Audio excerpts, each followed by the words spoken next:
ओम बापू नंदाचौर वालिया आपकी सदा ही जय। ही जय। बोलो बाके बिहारी लाल मान की की जय। जय।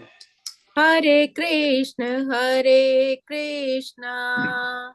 कृष्ण कृष्ण हरे हरे, हरे राम राम राम हरे हरे। हरे कृष्ण कृष्ण कृष्ण हरे हरे, हरे राम राम राम हरे हरे। हरे कृष्ण कृष्ण कृष्ण हरे हरे, हरे राम राम राम हरे हरे। वसुदेव सुतं देवं कंस चाणूरमर्दनं देवकी परमानन्दं कृष्णं वन्दे जगद्गुरुं, कृष्णं वन्दे जगद्गुरुम्। ओम श्री परमात्मने नमः। श्रीमद् भगवत गीता अथ नवमोऽध्यायः। प्रभु की प्यारी सात संगत जी, हम नवे अध्याय का श्रवण कर रहे हैं, परम गुह्य ज्ञान। और इसके हमने श्लोक पहला और दूसरा श्रवण किया था। आज तीसरे श्लोक में प्रवेश करेंगे। तो कल श्लोक में हमने क्या, परमात्मा ने क्या उपदेश दिए, उसका थोड़ा सा सारांश लेंगे। तो प्रभु ने पिछले श्लोक में बताया कि ये गूढ़ ज्ञान सभी विद्याओं का राजा है, इसीलिए ये जो समस्त रहस्यों में सर्वाधिक गोपनीय है, ये परम शुद्ध है, इसीलिए ये आत्मा की प्रत्यक्ष अनुभूति कराने वाला, इसीलिए इसको राज विद्या, राजगूढ़ ज्ञान कहा गया है। और इसी श्लोक के अंतर्गत भगवान ने बताया कि जब बीज बोया जाता है तो वो तुरंत वृक्ष तैयार नहीं होता, उसमें कुछ समय लगता है। पहले एक छोटा सा अंकुर निकलता है, फिर वो वृक्ष का रूप धारण करता है, तब इसमें फूल आते हैं, फल लगते हैं, और बीज बोने वाला व्यक्ति तब उस फूल और फल का उपभोग करता है।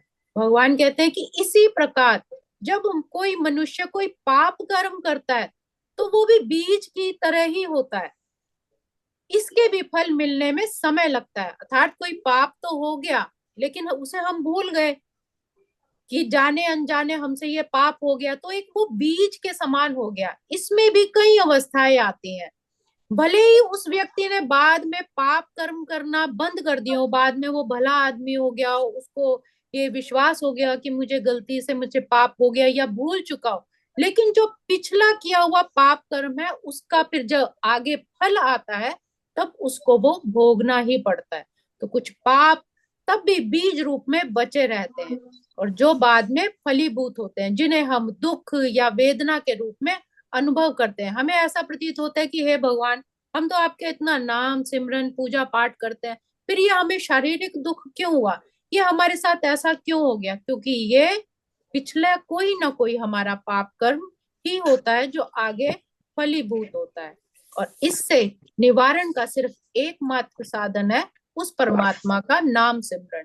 उसकी भक्ति इतनी शुद्ध शुद्ध कारणी है, प्रबल है, कि वो जितना भी अपवित्र मन हो उसको पवित्र कर देती है। इसलिए जो लोग हमेशा भगवत भक्ति में रत रहते हैं, धीरे धीरे परमात्मा उनके सारे पाप कर्म नष्ट करते जाते हैं। अब अगला श्लोक, श्लोक क्रमांक 3।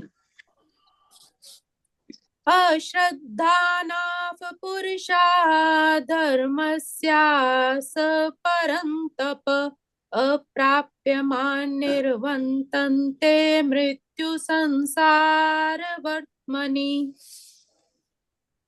हे परंतप, भगवान अर्जुन को संबोधित करते हुए कहते हैं कि हे परंतप, जो लोग भक्ति में श्रद्धा नहीं रखते, अश्रद्धाना, जो भक्ति में श्रद्धा नहीं रखते, वो मुझे प्राप्त नहीं कर सकते। अर्थात जिनके मन में कोई श्रद्धा नहीं, प्रेम नहीं, ऐसे लोगों को मैं प्राप्त नहीं होता। अतः वे इस भौतिक जगत में जन्म मृत्यु के मार्ग पर वापस आते रहते हैं। उनका फिर जन्म मृत्यु लगातार इसी में ही वो फंसा रहता है। कहने का भाव है कि जो श्रद्धा विहीन के लिए भक्ति योग पाना कठिन है, जो सिर्फ संसार के, वो कहते हैं कोई परमात्मा नहीं है, कुछ ऐसा नहीं है, कोई स्वर्ग नहीं, नरक नहीं, कुछ नहीं, जो कुछ है इस पृथ्वी पर ही है, तो वो भोग विलास आनंद में ही अपना जीवन इन्हीं में ही फंसे रहते हैं।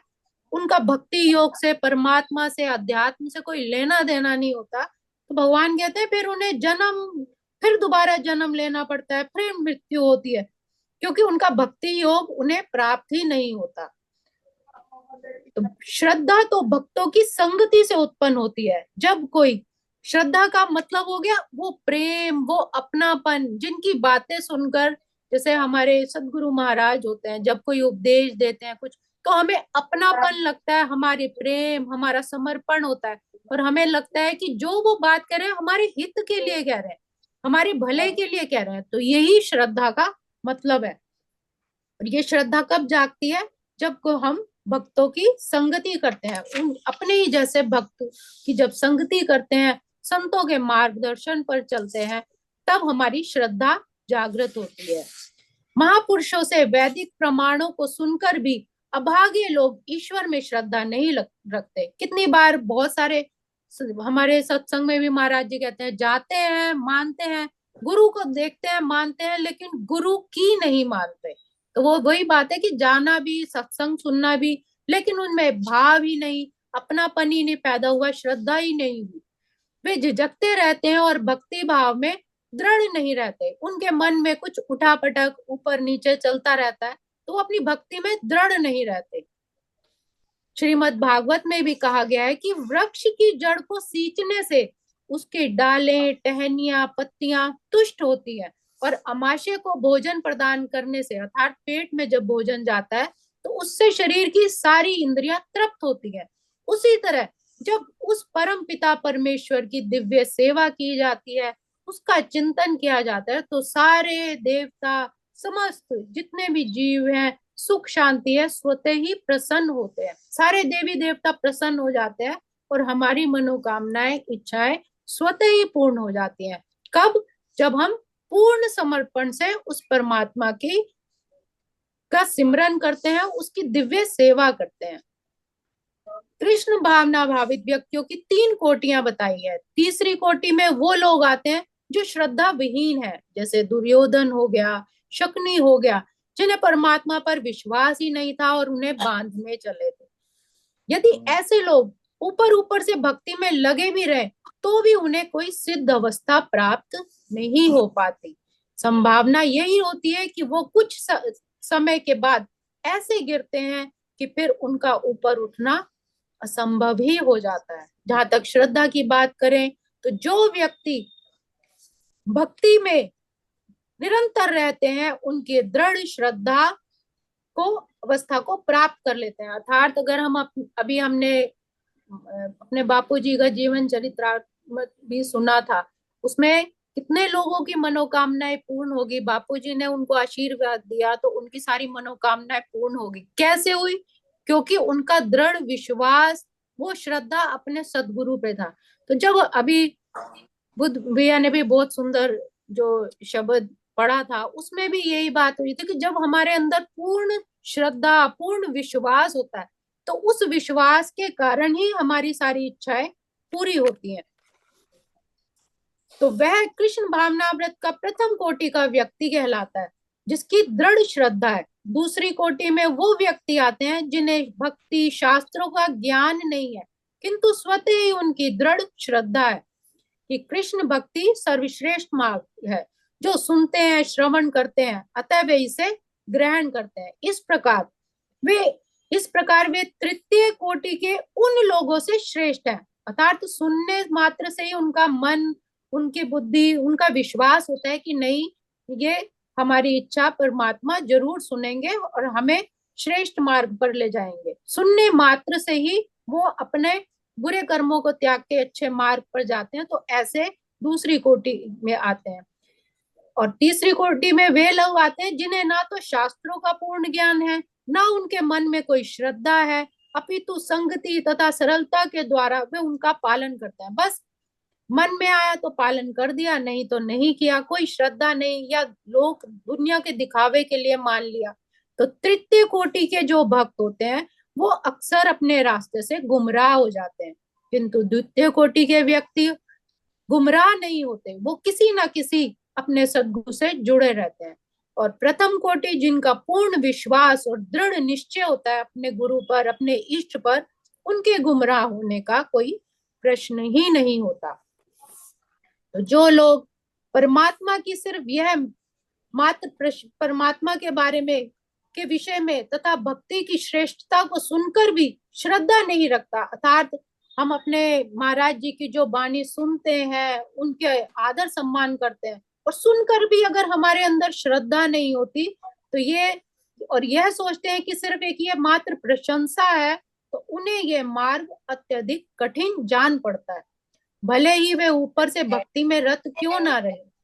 इसलिए सिद्धि प्राप्त होने के लिए बहुत कम आशा होती है। इसलिए परमात्मा का प्रेम पाने के लिए, उसकी भक्ति पाने के लिए श्रद्धा परम आवश्यक है।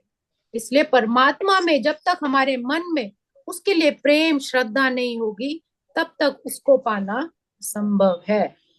आज के श्लोक को हम यही विराम देंगे। ओम श्री कृष्णार्पणमस्तु। हरे नमः, हरे नमः, हरे नमः।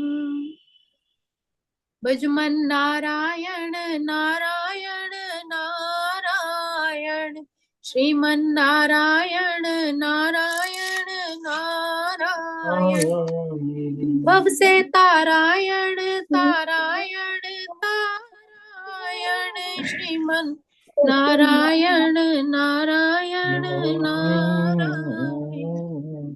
बोलो मेरे सतगुरु महाराज की जय, बाके बिहारी लाल की जय।